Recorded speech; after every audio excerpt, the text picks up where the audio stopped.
बिना किसी देरी के आज के इस एक्सप्लेनर में सीधे डाइव करते हैं। आज का ट्रेडिंग सेशन कितना वॉलेटाइल था ये तो सबने देखा ही, लेकिन अब कल की वीकली निफ्टी एक्सपायरी के लिए एक सॉलिड सेटअप तैयार करना है। आज हम चार्ट्स के साथ निफ्टी लेवल्स को समझेंगे और सपोर्ट रेजिस्टेंस को अंडरलाइन करते हुए पूरी कहानी क्लियर करेंगे। देखिए, आज मार्केट ने जो किया वो कोई नई बात नहीं है, लेकिन इसके पीछे की साइकोलॉजी डिकोड करना हर ट्रेडर के लिए गेम चेंजर हो सकता है।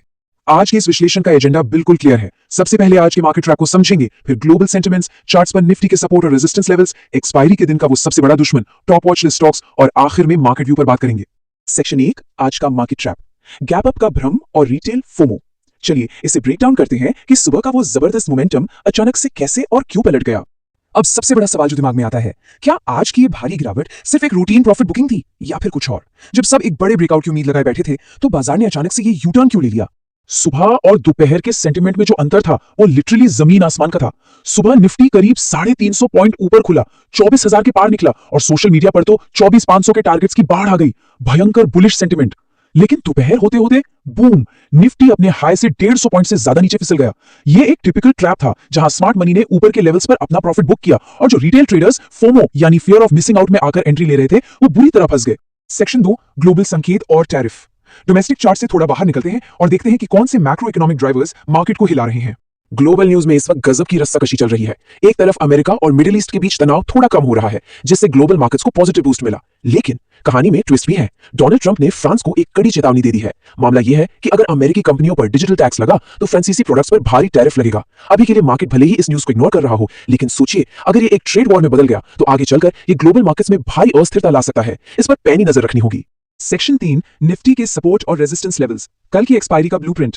आप चार्ट के साथ निफ्टी लेवल्स को समझेंगे और क्रिटिकल सपोर्ट रेजिस्टेंस को अंडरलाइन करेंगे। 24,000 ये महज एक नंबर नहीं है, बल्कि इस वक्त ये पूरा का पूरा एक साइकोलॉजिकल पिवट पॉइंट है। कल का पूरा गेम इसी लेवल के इर्द गिर्द घूमने वाला है। अब अगर चार्ट पर अपसाइड रेजिस्टेंस को अंडरलाइन किया जाए तो कहानी 24,000 से शुरू होती है। अगर निफ्टी कल 24,000 के ऊपर सस्टेन करता है तो एक जबरदस्त शॉर्ट कवरिंग ट्रिगर हो सकती है जो बाजार को सीधा 24,100, 24,150 और फिर 24,200 तक खींच ले जाएगी। दूसरी तरफ अगर चार्ट पर डाउन साइड सपोर्ट लाइन को अंडरलाइन करें तो वो क्रिटिकल लेवल है 23,800। इसके नीचे फिसलने का मतलब है बुल्स पर भारी दबाव और फिर मार्केट सीधा 23,720, 23,650 और 23,550 की ओर गोता लगा सकता है। इन लेवल्स को चार्ट पर बिल्कुल मार्क करके रखना है। तो इन सारे लेवल्स का मतलब क्या है? सीधा सा निष्कर्ष ये है कि ओवरऑल ट्रेंड अभी भी बुलिश ही है, लेकिन 24,000 के ऊपर एक पक्का कंफर्मेशन आना बेहद जरूरी है। और जब तक वो 23,800 वाली क्रिटिकल सपोर्ट लाइन होल्ड कर रही है तब तक निचले स्तरों से डिप बाइंग की उम्मीद बिल्कुल की जा सकती है। सेक्शन 4, एक्सपायरी के दिन का सबसे बड़ा दुश्मन, ऑप्शंस ट्रेडिंग का छिपा हुआ ट्रैप। देखिए, बिना किसी पक्के सेटअप के एक्सपायरी के दिन ट्रेड लेना लिटरली अपने कैपिटल को आग लगाने जैसा है। मान लीजिए एक कॉल ऑप्शन खरीदा और मार्केट उसी डायरेक्शन में 80-90 पॉइंट ऊपर चला भी गया, लेकिन प्रीमियम वहीं का वहीं अटका है। ऐसा क्यों? क्योंकि टाइम डिके यानी समय का क्षय ऑप्शंस प्रीमियम को तेजी से गला रहा होता है। एक्सपायरी के दिन मार्केट नहीं बल्कि ये टाइम डिके ही ऑप्शंस बायर्स का सबसे बड़ा दुश्मन होता है। Section 5, top watch list stocks. चलिए उन ड्राइवर्स पर फोकस करते हैं जो कल निफ्टी की दिशा तय कर सकते हैं। ये रहे वो 5 स्टॉक्स जो कल रडार पर होने चाहिए। सबसे पहले रिलायंस। अगर निफ्टी को कल संभलना है तो इसका स्ट्रांग रहना जरूरी है। फिर है एचडीएफसी बैंक, जो अकेला तय कर सकता है कि बैंक एसीआई बैंक में अभी गजब का मोमेंटम है। लार्सन एंड टुब्रो इंफ्रास्ट्रक्चर की ताकत को लीड कर रहा है और जेबीएम ऑटो साफ बता रहा है कि ऑटो सेक्टर में बायर्स फुल एक्शन में हैं। इन पर जरूर नजर बनाए रखनी है। सेक्शन 6, अनुशासन और मार्केट व्यू। प्रिडिक्शन से ज्यादा स्ट्रेटजी जरूरी है। इन वॉलेटाइल एक्सपायरी सेशंस में सर्वाइव करना है तो ये रूल्स गांठ बांध लीजिए। पहला, हमेशा एक स्पष्ट सेटअप के साथ ही ट्रेड करना है। दूसरा, पोजीशन साइज छोटा रखना है।